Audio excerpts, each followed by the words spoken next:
The Great Sphinx of Giza sits in silence, carved from a single mass of limestone, older than the very sands that shift at its feet. Its lion's body stretches across the plateau, while its human face, eroded by centuries of wind and time, stares eastward as though forever watching the rising sun. For most visitors, the Sphinx is a monument of beauty, an ancient marvel photographed and admired. But to those who look closer, it is a riddle carved in stone, one that may conceal secrets never meant for us to uncover. If you like this video, give us a thumbs up and subscribe to our channel, Dust Files. The traditional story is simple. The Sphinx was built during the reign of Pharaoh Khafre, around 2500 BCE.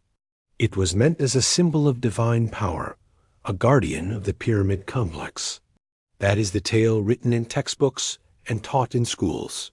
Yet, when one lingers at the weathered surface, when one studies the strange proportions of its head and the haunting erosion on its body, doubts begin to whisper.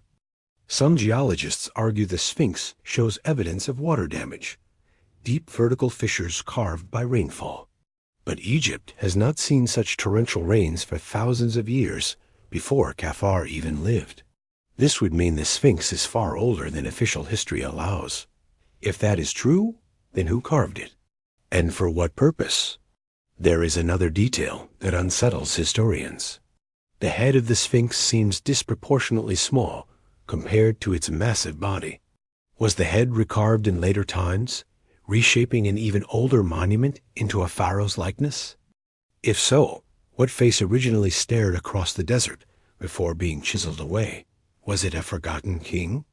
A god of an age long erased? Or something else entirely? Legends tell us the Sphinx is not just a monument, but a guardian. Ancient texts from the Arab chroniclers of the Middle Ages speak of hidden chambers beneath its paws, sealed vaults containing lost wisdom, maps of the stars, and even relics of civilizations predating Egypt itself. In 1990, seismic surveys conducted around the Sphinx revealed anomalies beneath the surface, rectangular cavities where no cavities should be. To some, this was confirmation that the legends were true. But the Egyptian authorities denied any deeper exploration, locking away the possibility of discovery. Why such secrecy? Why fear what lies beneath? There is a theory whispered among researchers of the fringe. They suggest the Sphinx was not the work of dynastic Egypt at all, but the remnant of a civilization lost to time. One that possessed knowledge beyond our imagination. A civilization that may have survived a global cataclysm, leaving behind stone as their only surviving testimony. The Sphinx, in this view, is a monument not to a king, but to survival itself. A message etched into eternity. Consider its position. The Sphinx faces east, aligned perfectly with the rising sun. On the equinoxes, the sun crowns its head, as though nature itself honors this silent sentinel. Its gaze stretches into the horizon, not toward Egypt's present, but toward something eternal, cosmic, universal. Was this alignment an accident of design, or was the Sphinx built as a celestial marker, a bridge between earth and sky? The ancient Egyptians themselves called the Sphinx Hu, meaning the god of silence. How fitting that this guardian has kept its silence for thousands of years, refusing to reveal its true story. But silence can be more powerful than speech. Silence leaves space for mystery, for fear, and for awe. The more we look at the Sphinx, the more we feel that something has been hidden from us. Its scars tell of an age when Egypt was not desert, but lush and wet. Its head tells of a face reshaped, perhaps to erase the memory of someone or something long forgotten. Its body tells of power, a lion carved to embody dominance, eternity, and guardianship. Even today, researchers and mystics flock to Giza, circling the Sphinx as though hoping it will whisper its secrets. They measure, they scan, they theorize, but the Sphinx does not speak. It only watches, and in that silence, it continues to haunt us, as though it holds back truths humanity is not yet ready to face. Perhaps that is its true role, not simply to guard pyramids, but to guard history itself, keeping locked away a chapter so shattering, so transformative, yet revealing it could rewrite everything we believe about our past. The Great Sphinx is more than stone.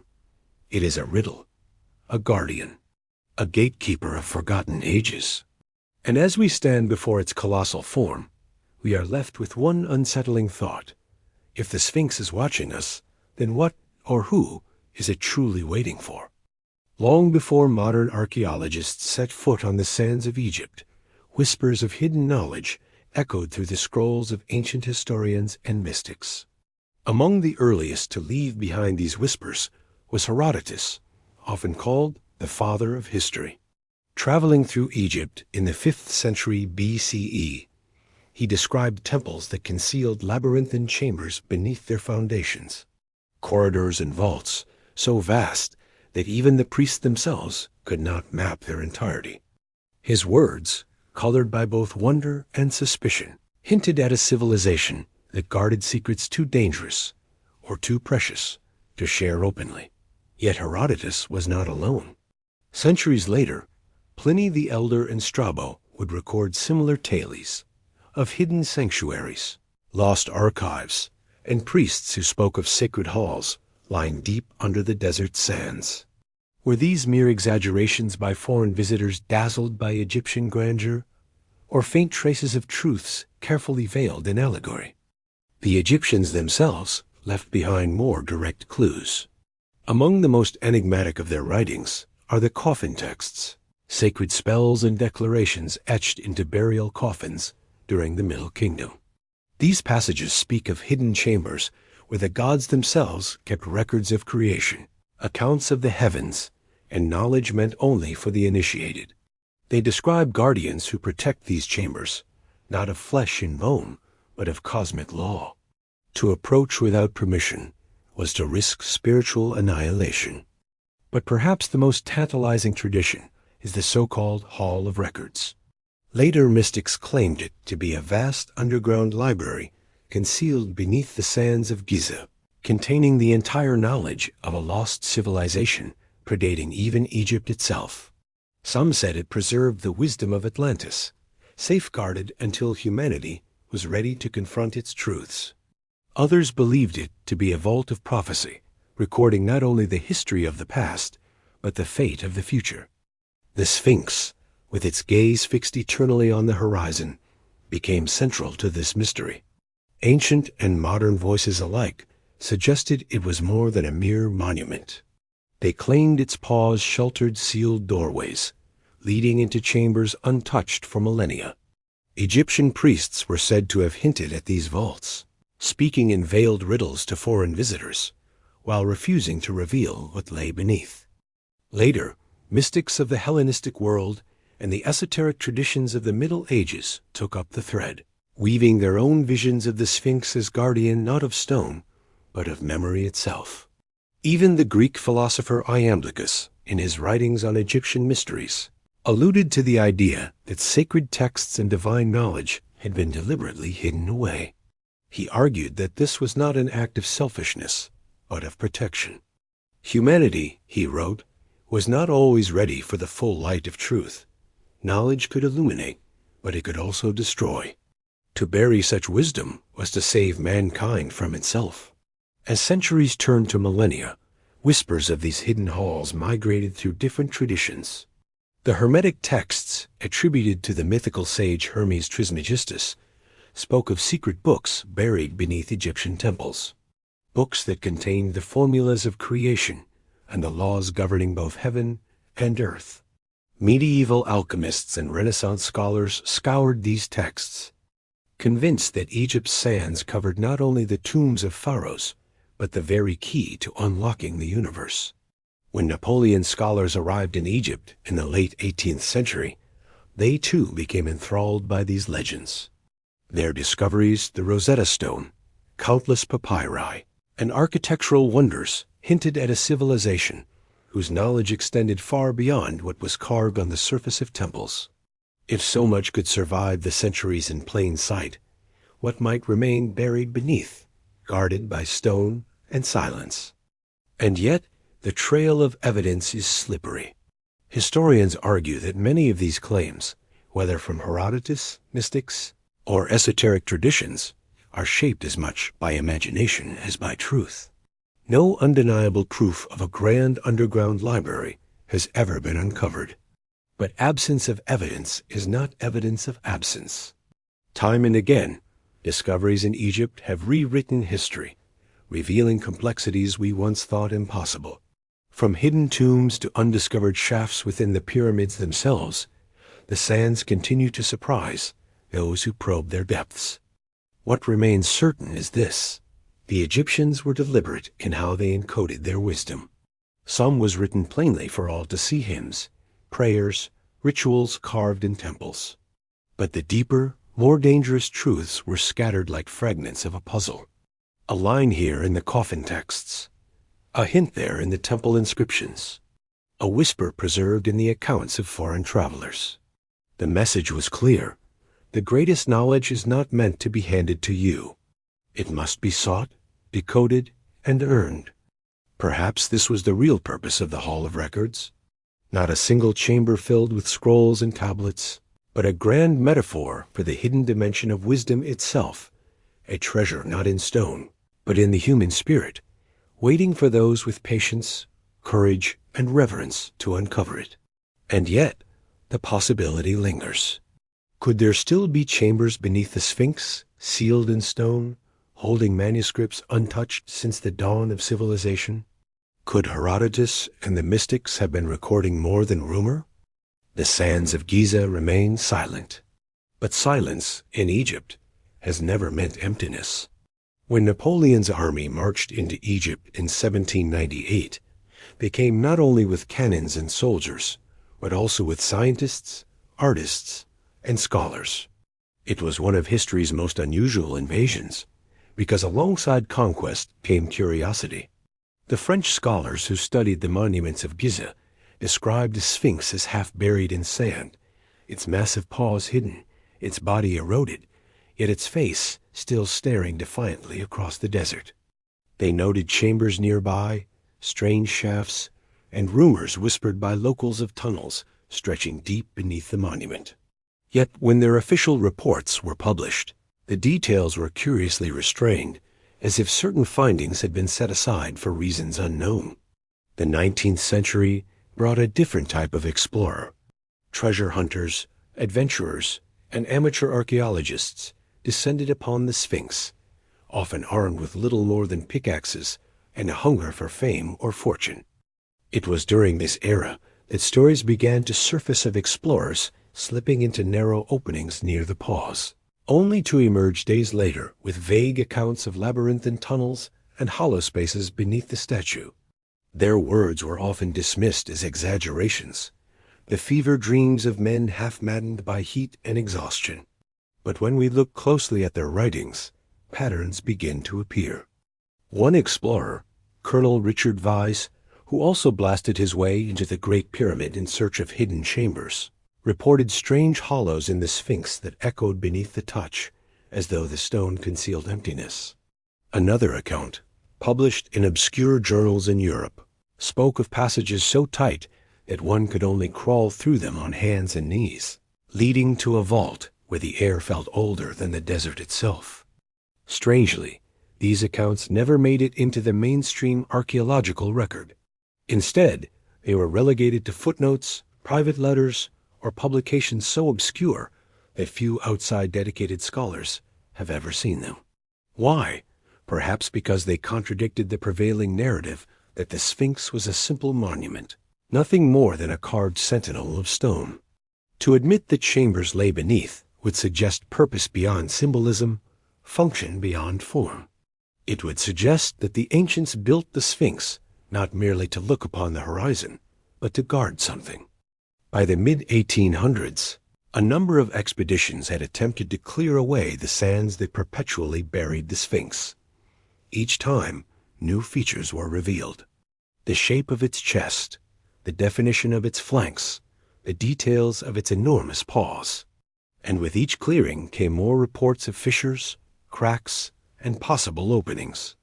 An Italian explorer, Giovanni Battista Caviglia, worked obsessively around the monument, even tunneling near its base. He swore he had found entry points that led into the bedrock. Yet when pressed for details, his notes became strangely vague.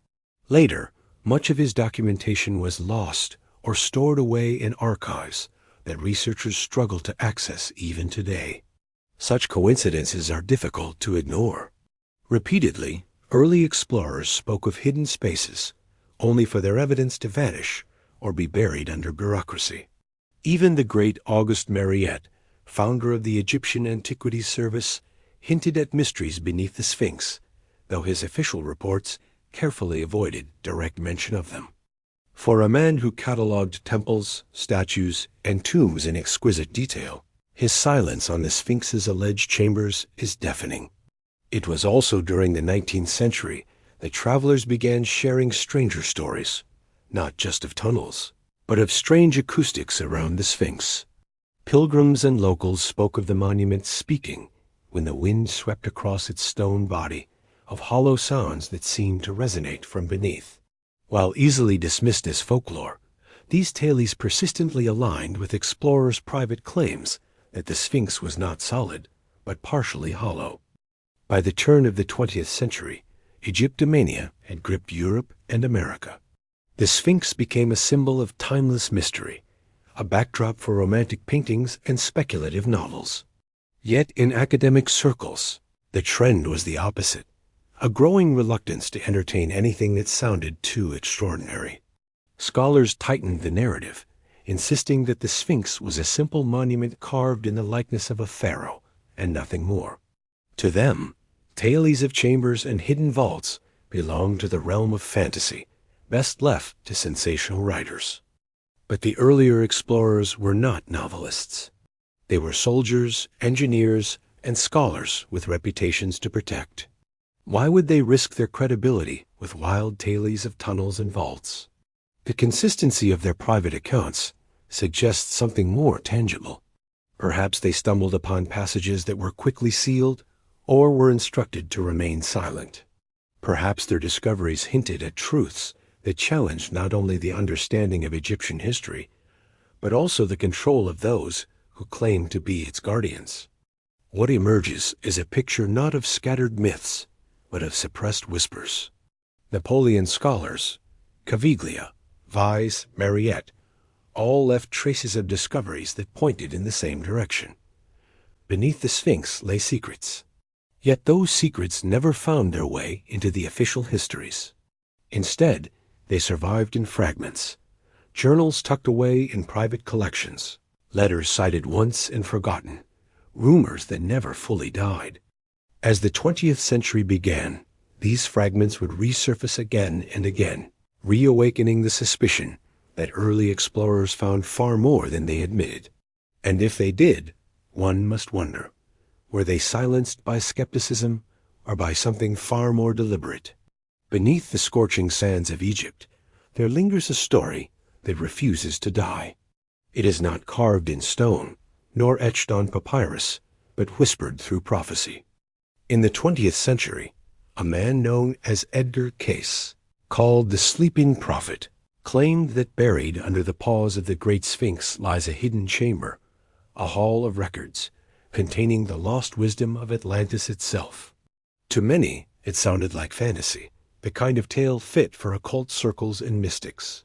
Yet Cayce's visions carried a weight that has kept them alive for decades, pressing against the boundaries of archaeology and myth.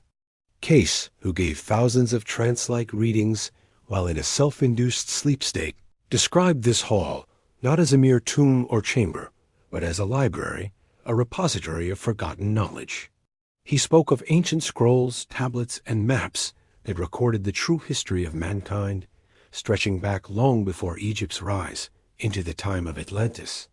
According to him, this chamber would one day be uncovered, revealing truths that could transform our understanding of human origins and civilization itself. The prophecy did not stand in isolation. Egyptian mythology itself is rich with references to sacred archives and hidden chambers of divine wisdom. Thoth, the god of knowledge and writing, was said to have locked away secret books that held the keys to the universe, knowledge too powerful for ordinary men. Priests of the Old Kingdom whispered of underground sanctuaries beneath temples, where sacred texts were kept from profane eyes. Could Case's visions have been an echo of these older traditions, filtered through his unconscious mind? Or did he touch something far more mysterious? What makes Case's prophecy particularly unnerving is how it intersects with modern discoveries. In the 1990s, geophysical surveys around the Sphinx detected anomalies beneath the surface, cavities, voids, and unexplained rectangular shapes aligned in ways that suggested they were not natural formations. One team of researchers, using seismic equipment, identified a chamber directly beneath the Sphinx's right paw, strikingly similar to Case's description. For a moment, it seemed that myth and science had collided. The possibility that an undiscovered room lay sealed for thousands of years beneath Egypt's most iconic monument stirred waves of speculation. Was this the Hall of Records? Yet, the Egyptian authorities were quick to downplay the findings. Archaeologists dismissed the claims as overblown, suggesting that the anomalies could simply be natural fissures in the limestone bedrock. Excavations were restricted, and further exploration beneath the Sphinx was tightly controlled. To this day, access to the subsurface remains limited, fueling suspicion that something significant lies hidden, guarded not just by stone, but by human hands and political will. This secrecy only amplified the allure of the prophecy. For Case had not simply described the chamber, but also placed a timeline upon its discovery. He claimed that the hall would be uncovered when time itself was fulfilled, in the years surrounding the end of the 20th century. To his followers, the seismic discoveries of the 1990s were not coincidences, but the first tremors of that fulfillment. Skeptics argued otherwise, dismissing the prophecy as vague fortune-telling. Still, the convergence of myth, mysticism, and science remained unsettling. The Hall of Records prophecy taps into a primal human longing, the idea that our past is incomplete, that fragments of our story remain locked away, waiting to be revealed. What might such a chamber truly contain? Records of forgotten civilizations? Maps of lost continents? Advanced technologies predating modern science? Or simply the religious texts and funerary rituals of ancient priests? The speculation itself has become part of the mystery, ensuring the prophecy endures. But there is another, darker layer to consider. If the Hall of Records truly exists, why would it be hidden?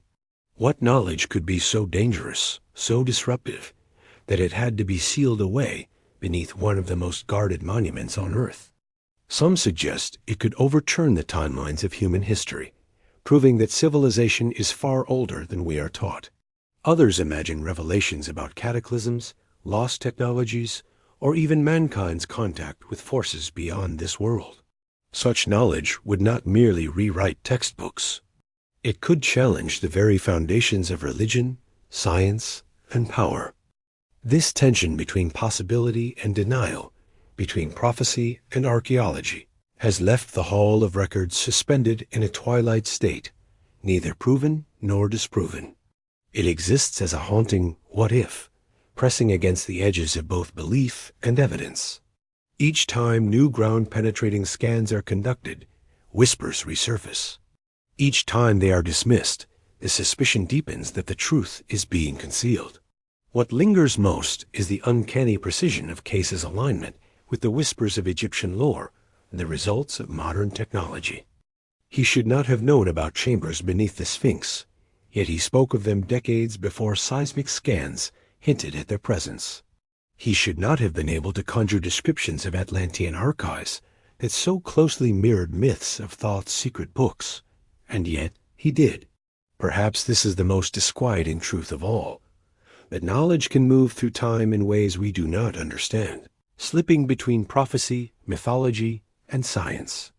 Whether the Hall of Records lies buried beneath the Sphinx or only within the human imagination, its prophecy continues to haunt us, reminding us that our past may not be as closed, nor as silent as we believe. In the 1970s, Egypt stood on the brink of a new kind of discovery.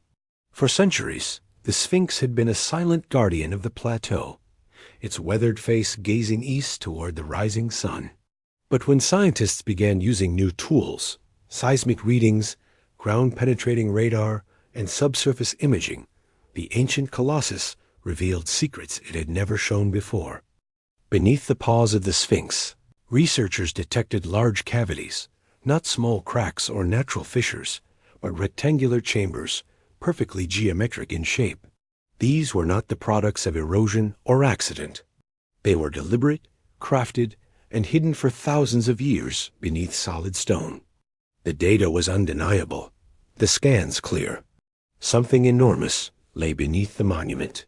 The revelation set off quiet ripples through both the scientific and archaeological world.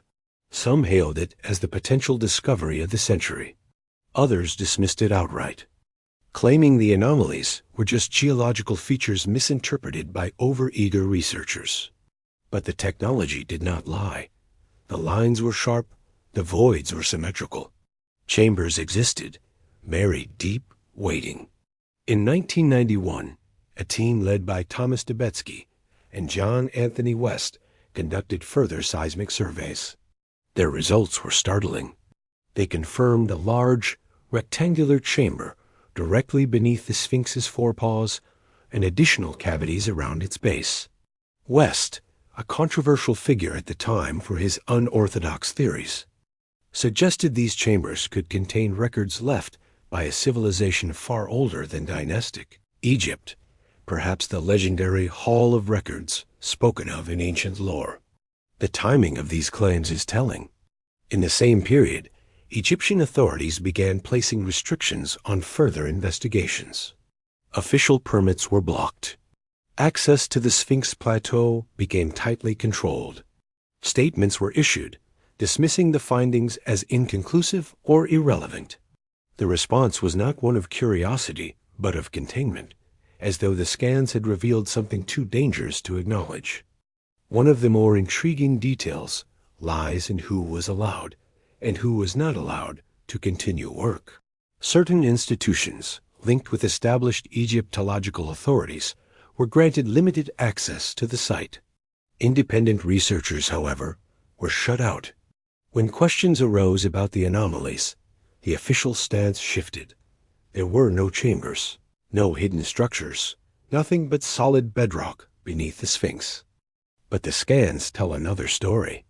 Published data and leaked reports from the surveys continue to circulate, showing consistent patterns. Voids aligned with architectural precision, directly beneath the world's most enigmatic monument. Some researchers argue that if these chambers exist, they could rewrite everything we know about Egyptian history. Were they sealed tombs? Storage vaults? Or something more profound, a record of knowledge deliberately concealed from later ages? In the late 1990s, the controversy deepened. Ground-penetrating radar teams claimed to detect not only chambers beneath the Sphinx, but also connecting passageways stretching toward the Great Pyramid itself. The idea of an underground network linking the plateau's monuments was intoxicating, but it was also threatening. If true, it would suggest a level of engineering and foresight far beyond what mainstream history attributes to the builders of the pyramids. By this point, whispers of suppression became louder.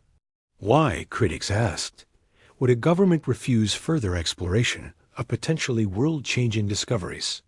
Was it a matter of preserving national heritage, or was it something more unsettling, the fear of exposing truths that could destabilize the accepted narrative of history? Even in recent decades, independent teams attempting to revisit the anomalies have found themselves blocked by bureaucracy. Permits vanish in endless paperwork. Requests for excavation are delayed indefinitely. And when the question is raised in official channels, the answer remains the same. There is nothing beneath the Sphinx. Yet the question lingers, because the evidence has not gone away. Advanced scans from later years, though rarely publicized, continue to suggest the presence of cavities. Archaeologists working outside the official sphere remain convinced. The Sphinx is not merely a monument, but the surface of a larger, hidden construct.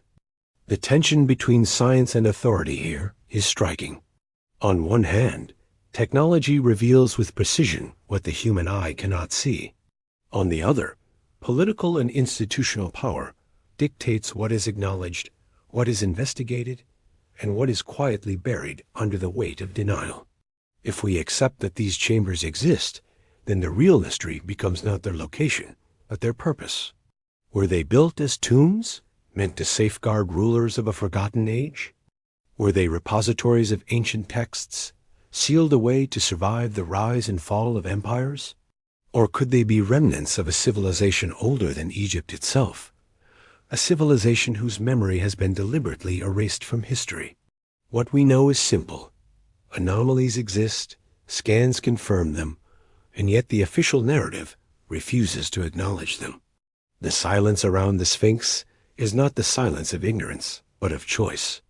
Something lies beneath that colossal guardian, and for reasons never fully explained, the world has been denied the chance to see it. The Sphinx, carved in eternal stillness, may be sitting atop the greatest archaeological secret ever hidden. And until the day those chambers are finally opened, if that day ever comes, the truth will remain sealed, locked in darkness, waiting for a time when humanity is ready to face what has been buried for thousands of years. Beneath the timeless sands of Giza, hidden beneath the gaze of the Sphinx, whispers speak of a city long forgotten.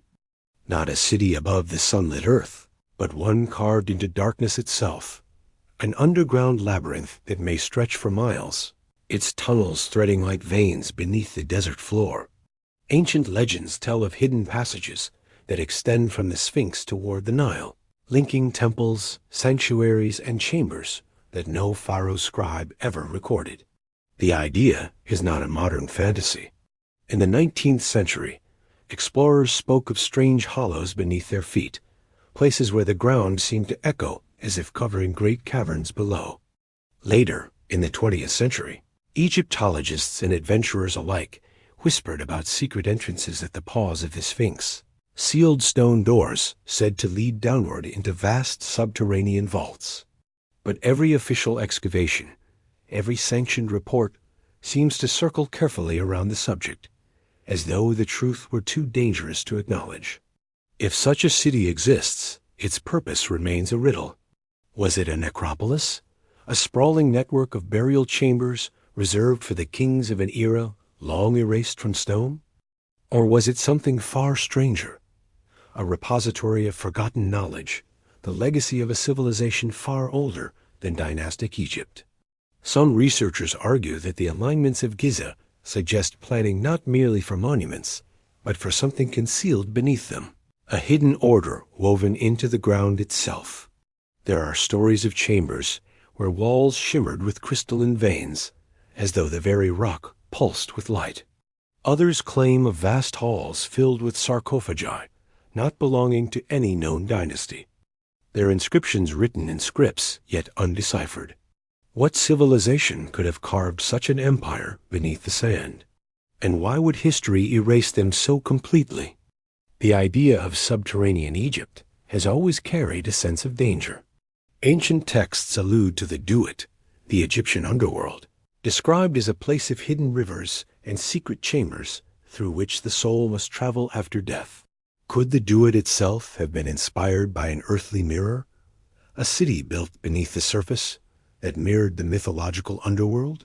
If so, then the priests and kings may not have been describing the afterlife at all, but rather a real place their ancestors once knew. Archaeological hints tempt us with fragments. In 1978, reports surfaced of a discovery beneath the Sphinx, a cavity that seemed to lead to an antechamber. Rumors spiraled that a team had entered, only for the story to vanish from public record. A few years later, seismic surveys conducted around the plateau revealed unusual anomalies. Voids, unexplained hollows, some stretching downward into unknown depths. Official voices dismissed them as natural formations, but to those who have studied Giza with reverence, the dismissals sound less like science and more like concealment. Imagine standing within such a labyrinth, the air heavy with the weight of centuries, silence broken only by the drip of unseen water. A corridor stretching forward, carved with precision, each wall bearing marks of tools not known to the dynasties we study. You pass through archways that seem almost too advanced for the time they were built, their curves perfect, their geometry uncanny. Then, a hall opens before you, its ceiling rising high into the rock, columns cut as if by machines of unimaginable power. Some believe that beneath the sands rests the fabled Hall of Records, a library of the forgotten people. It is said to contain scrolls, tablets, and relics from a civilization that may have predated the pharaohs by thousands of years, perhaps even the remnants of a culture that witnessed the cataclysms spoken of in myths worldwide. Atlantis, Lemuria, or some other lost epoch, all these names are woven into speculation. If such records exist, they could unravel everything we believe about history, rewriting the story of civilization itself. What terrifies some scholars is not simply the possibility of discovery, but what it would mean. Entire disciplines of history and archaeology rest upon the notion that civilization began with Sumer in Egypt. But what if Egypt itself was an inheritor, a child of something older, something buried beneath its own soil? If the lost city below the Sphinx were ever brought into light, it would shatter the foundations of academic certainty. Perhaps that is why these stories are smothered, labeled as fantasy, or dismissed before they can spark wider debate. Even today, whispers persist among those who have walked the plateau.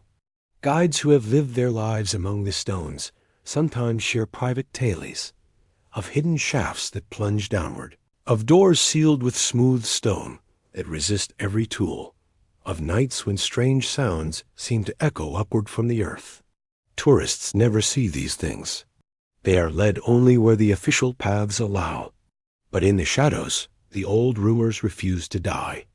The Sphinx watches as it always has, its eyes fixed upon eternity. At its base, time has buried secrets that perhaps were never meant for us. Whether those chambers hold tombs, treasures, or truths too dangerous to reveal, one fact remains: the sands of Giza do not rest quietly.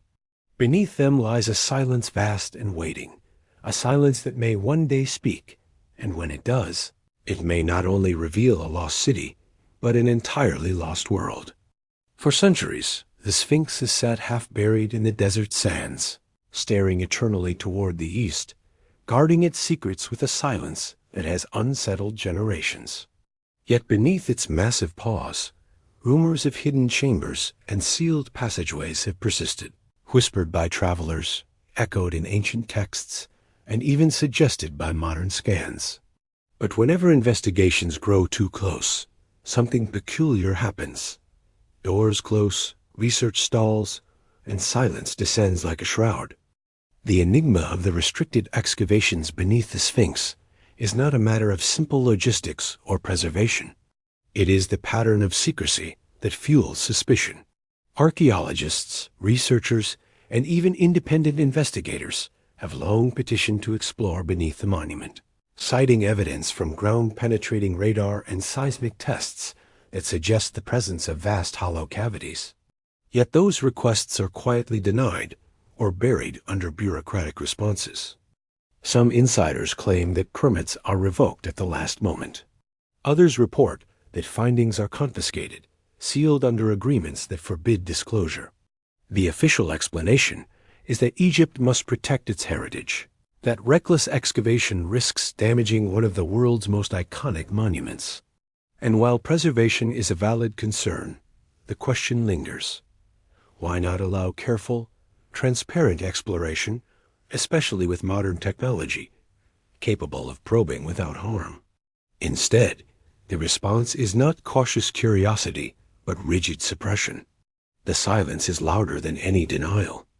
Whistleblowers tell of excavations that did take place, discreetly, under the supervision of foreign archaeologists working in collaboration with Egyptian authorities. They suggest that discoveries were indeed made, discoveries so profound that their very disclosure would append the accepted timeline of history. These whispers speak of sealed chambers containing artifacts that predate the dynasties of Egypt, traces of a civilization older than we dare to acknowledge. If such relics exist, they would not only challenge archaeology, but rewrite the very foundation of human history. Imagine the implications. A chamber filled with texts inscribed in symbols unknown to modern scholars. Tools crafted from metals or alloys far beyond the Bronze Age. Records that imply knowledge of the stars, of mathematics, or even sciences that should not have existed in antiquity.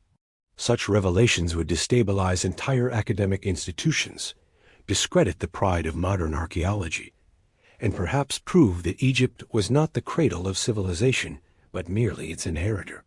It is here that the silence takes on its most troubling form. When science stops asking questions, when officials discourage inquiry, and when discoveries are hidden from the world, suspicion becomes inevitable. Some argue that this secrecy protects not Egypt's monuments, but the fragile narrative of history itself, a narrative tightly controlled by a handful of institutions that have everything to lose if it unravels. There are stories, still unverified, of explorers who claim to have seen sealed doorways under the Sphinx in the early 20th century. Accounts from that era describe tunnels abruptly closed, blocked with stone, and catalogued only in private records. These stories are dismissed today as exaggerations, yet they persist, too stubborn to die, kept alive by the odd consistency of their details.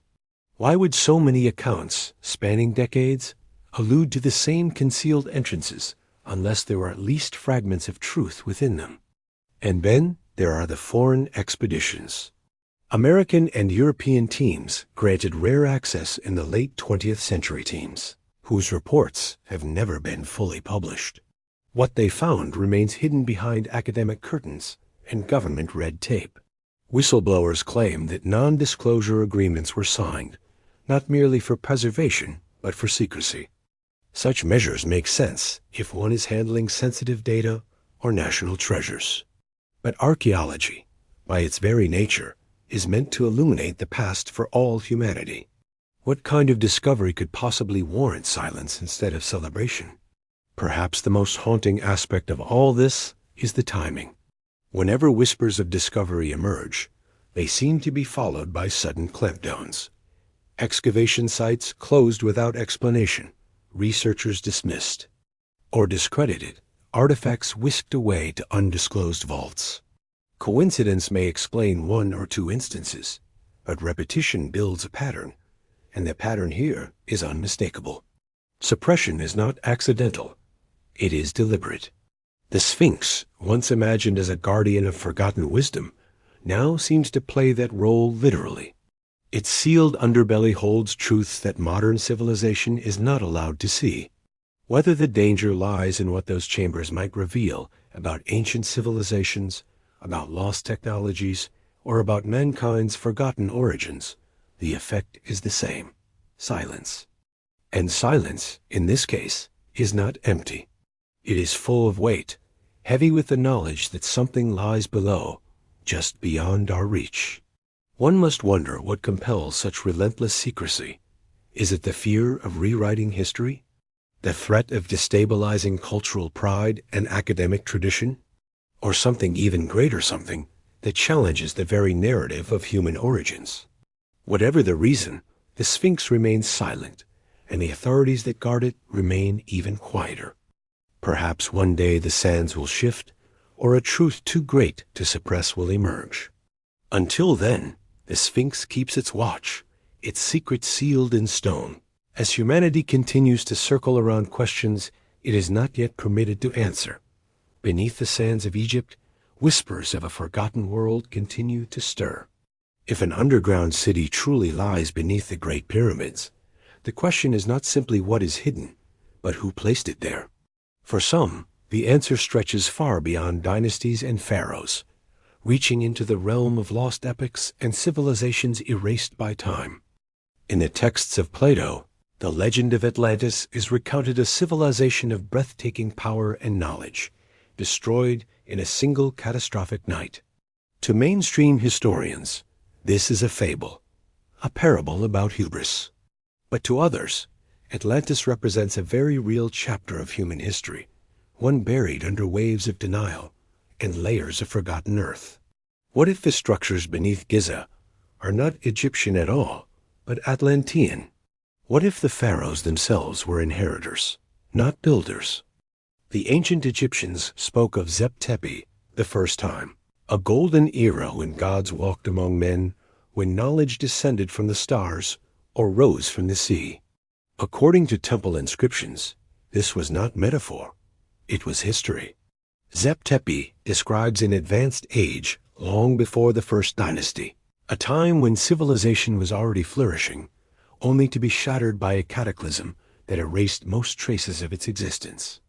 This cataclysm finds echoes elsewhere. In Mesopotamian records, the flood of Gilgamesh. In biblical texts, the great deluge of Noah. In Hindu scripture, Manu surviving a flood that drowned the world. Myths scattered across continents converge on a single memory, the end of an age swallowed by water. Could the subterranean chambers of Egypt be remnants of a world that lived before the flood? The Sphinx itself holds silent testimony. Its weathered body carries patterns of erosion that no desert wind could carve. Instead, geologists like Dr. Robert Schoch argue these marks were left by thousands of years of heavy rainfall, long before the Sahara was a desert. If true, the Sphinx predates the pyramids by millennia, placing its origin in a lush, rain-soaked Egypt, an Egypt that should not exist according to conventional timelines. Who carved the Sphinx in that forgotten epoch? And were they the same architects who seeded the underground mysteries of Giza? Even the design of the pyramids whispers of something older. Their alignment with Orion's belt, their near-perfect cardinal orientation, their resonance with Earth's measurements, these are not coincidences. They suggest a scientific precision that rivals, and in some ways surpasses, modern engineering. To ascribe such feats to a Bronze Age culture with copper tools is to underestimate the scope of human or perhaps pre-human capability. Those who believe in a pre-flood civilization argue that the pyramids were never tombs, but repositories, not of kings, but of knowledge. Vast vaults of records, maps, and technologies preserved for the survivors of catastrophe. If the underground city exists, it could be the missing link, the literal archive of a civilization erased, yet remembered in whispers as Atlantis. For decades, explorers and mystics alike have pointed to the fabled Hall of Records, a legendary chamber said to contain scrolls and artifacts documenting the lost age of mankind. Edgar Cayce, the so-called sleeping prophet, claimed it was hidden beneath the Sphinx's paw, sealed until humanity was ready. To skeptics, this is fantasy. Yet seismic studies have revealed cavities beneath the Sphinx that remain unexplored to this day. Why do they remain sealed? What truths are so dangerous that they cannot see the light? When pieced together, the fragments form a chilling possibility. Human history is not a straight line of progress, but a cycle of rise and fall. Civilizations bloom, achieve unimaginable heights, and are then obliterated by forces natural or otherwise that reduce their triumphs to myth. What we call the beginning may, in truth, be the aftermath of a world reset. If Atlantis or Zep-Tepi once thrived, the underground structures of Giza may be the last echoes of their existence, a message sent across time, buried until we were capable of rediscovering it. And yet, rediscovery is not the same as acceptance. For to acknowledge such a past is to rewrite everything we know about who we are and how long we have been here. Mainstream archaeology insists on caution, on evidence that can be measured, weighed, and cataloged. But beneath that caution lingers an unspoken fear that what lies buried does not fit into the tidy framework of history, that the sands of Egypt conceal a truth too immense, too disruptive, to be unearthed without shaking the foundations of our understanding. And so, the questions remain suspended in silence, like the echo of footsteps in a cavern yet unseen.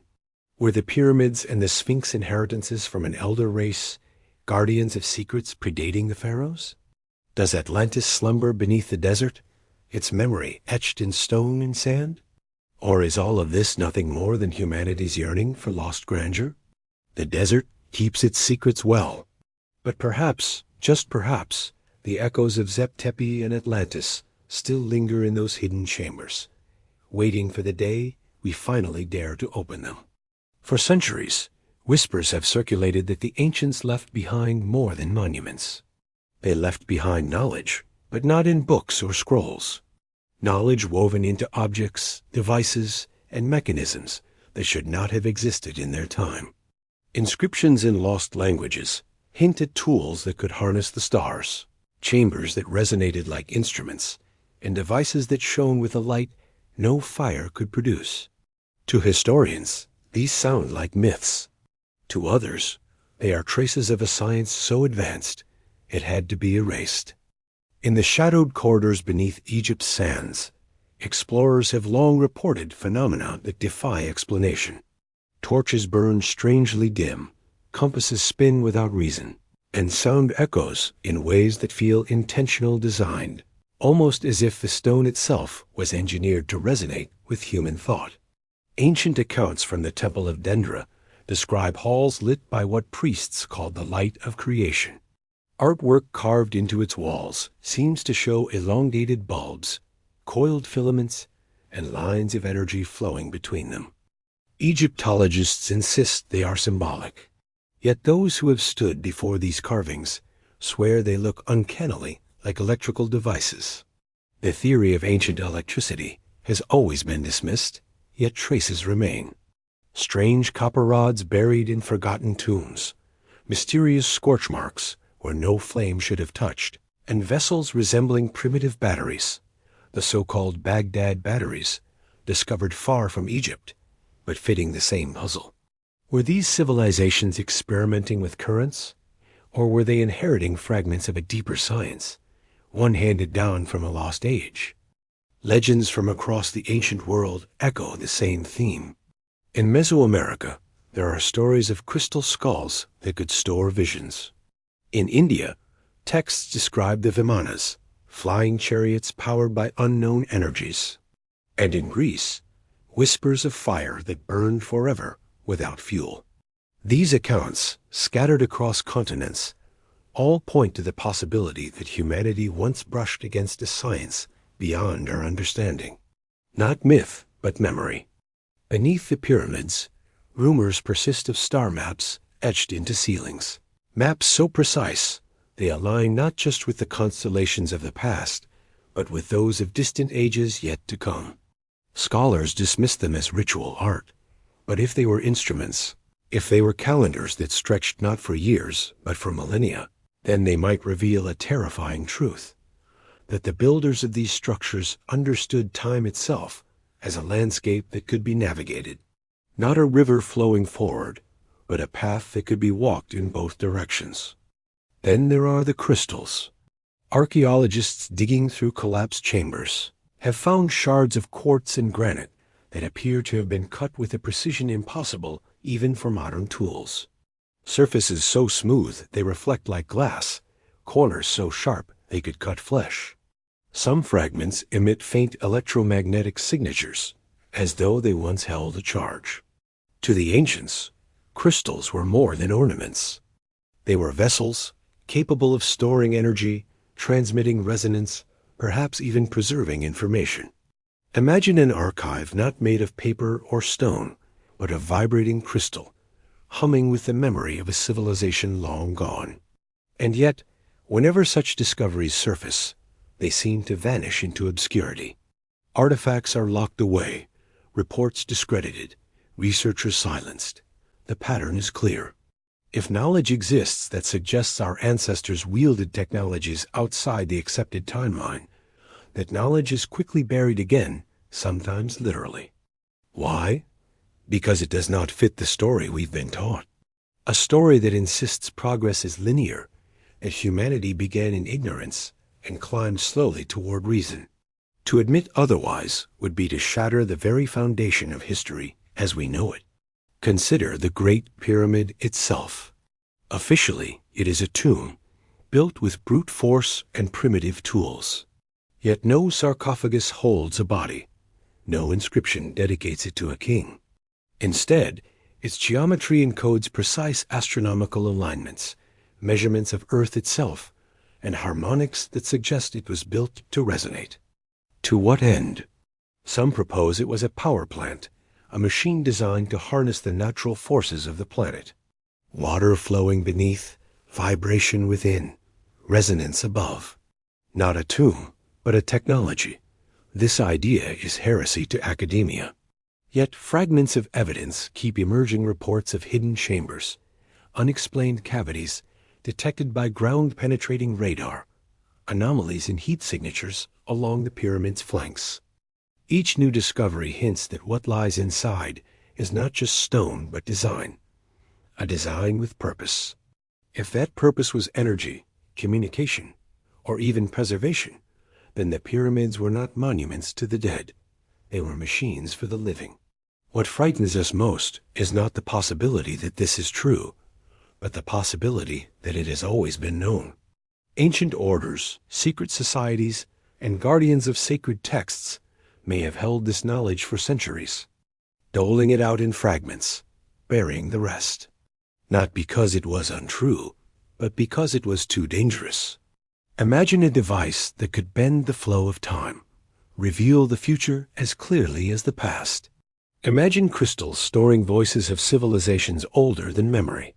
Imagine a science that could unshackle humanity from its limitations.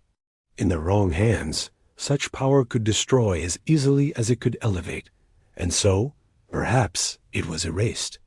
But echoes remain, in the stones that hum with hidden frequency, in the hieroglyphs that show light where no fire burns, in the artifacts that appear, vanish, and return only as rumor. The ancients may have lost or hidden their machines, but the silence left behind is deafening. A silence that tells us something extraordinary was here once, and that someone somewhere is determined we never find it again. If these chambers beneath the sand still hold their secrets, they may contain not just relics of a forgotten world, but the blueprint of a science that could change everything we know about who we are and who we once were. For more than a century, whispers have surrounded the sands of Giza. Scientists, theologians, and seekers of truth have all looked upon the pyramids and the Sphinx not merely as relics of stone, but as guardians of something far older, far stranger than history books dare to admit. The evidence is there, buried beneath the desert winds, unusual cavities beneath the Sphinx, unexplained tunnels beneath the pyramids, anomalous structures that resist conventional dating. And yet, when these discoveries rise to the surface, the same pattern repeats: dismissal, denial, silence. In 1993, seismic scans beneath the Sphinx revealed chambers unrecorded in any Egyptian archive. A perfect chance to rewrite what we know. But almost as soon as the results were announced, access was restricted. Permits were revoked. The Egyptian government and international institutions moved quickly to silence further exploration. A door had been glimpsed and then slammed shut. But why? If these were merely natural cavities, as officials claimed, why guard them so fiercely? Why enforce silence on discoveries that should belong to all of humanity? The questions hang like desert mirages, visible, tantalizing, but always just out of reach. History has shown us that the most dangerous truths are not the ones proven false, but the ones too disruptive to confirm. Consider the Vatican, where shelves of forbidden manuscripts lie sealed for centuries. Consider governments that locked away UFO reports for decades before admitting they existed at all. Patterns repeat. The custodians of power always hold the key, and they always decide what the world is allowed to know. So what happens if the Sphinx or the pyramids hold a secret so monumental that it would append the narrative of civilization itself? Perhaps it is not simply a tomb or a temple buried beneath the sand, but something more profound, a library of ancient knowledge, or evidence of a civilization lost to time. If revealed, It could shatter religious dogma, challenge scientific consensus, and force us to confront the possibility that human history is not the straight, linear tale we've been taught. Governments know this. Archaeologists whisper of career suicide if they pursue theories outside the accepted framework. Institutions fear chaos if ancient mysteries suggest that humanity's story began far earlier or was touched by forces beyond this earth. Denial is not always about lack of evidence. Sometimes it is about control. And yet, silence cannot last forever. Technology advances. Independent researchers now use ground-penetrating radar, 3D scans, and satellite imaging. Each year, more evidence slips through the cracks. Each year, the fortress of secrecy weakens. The sands can only cover so much before the truth bleeds through. But here lies the paradox. Even if proof emerged photographs of chambers, objects pulled from the tunnels, inscriptions unlike any language we know, would the world ever truly see them? Or would they be seized, classified, hidden in vaults, and explained away with carefully curated press releases? For every truth uncovered, there is always a counter-story, a louder voice saying, "Nothing to see here." It is not just about what lies beneath the Sphinx. It is about what lies beneath human civilization itself. Do we dare believe that our ancestors may have inherited knowledge from a forgotten epoch? Do we dare admit that history is not as simple as kings, wars, and monuments, but perhaps a cycle of rise and collapse, of secrets preserved by stone until we are ready to face them? And are we ready? That may be the most haunting question of all. For revelation is never just about knowledge. It is about responsibility. To learn that humanity is older, stranger, or less alone than we believed could unite us in awe or fracture us in fear. Perhaps this is why silence has been chosen again and again. So what lies ahead? A revelation that shakes the foundations of science and faith? Or more silence, more carefully constructed narratives that keep the deepest secrets buried? Perhaps both. Perhaps the truth will trickle out slowly, too fragmented to change the story in a single stroke, yet impossible to erase entirely. The pyramids endure. The Sphinx endures. Stone is patient. Humanity is impatient. And so we wait, torn between the possibility of uncovering a hidden chapter of our past and the dread that, if the truth is too disruptive, we will never be allowed to know. And as long as the sands of Giza continue to whisper their riddles, the question remains suspended in time, unanswerable yet inescapable. When the final seal beneath the Sphinx is broken, will humanity be granted the truth or only more silence?